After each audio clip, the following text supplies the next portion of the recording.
No chapter is finally completed unless tested, unless evaluated.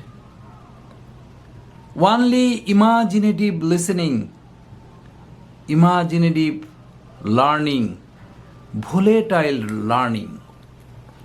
Volatile mean the water that goes up to the sky. Volatile learning must not be sustainable. So my today's topic, along with the British curriculum, O-level, A-level British curriculum, along with the British curriculum, I have chosen North American mechanism of teaching.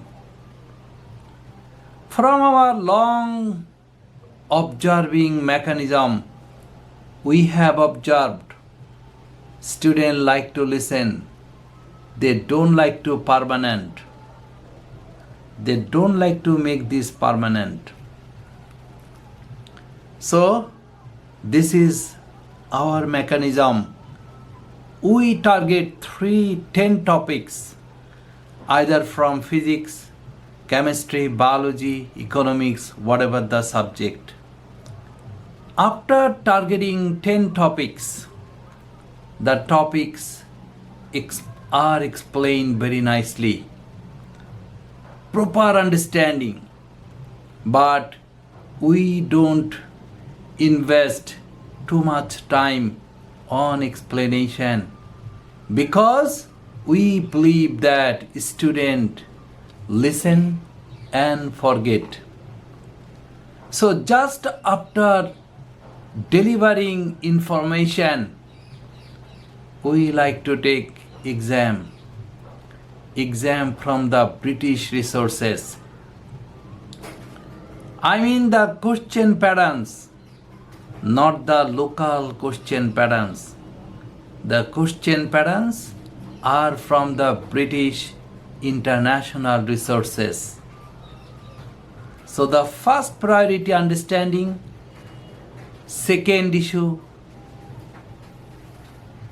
student being tested, student are exposed in front of test. And third issue is to be evaluated. We believe the maturity level don't become achieved until being evaluated.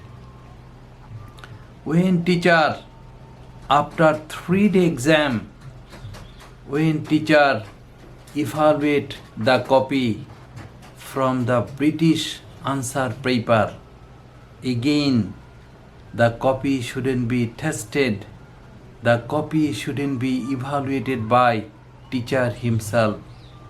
The copy should be evaluated from the British answer paper. Now we can demand these 10 topics have been finalized in the student brain. Why?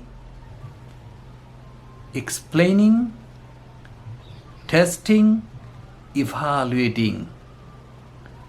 Why? Okay, in another video I'll explain why little target has been chosen. This is the North American teaching mechanism.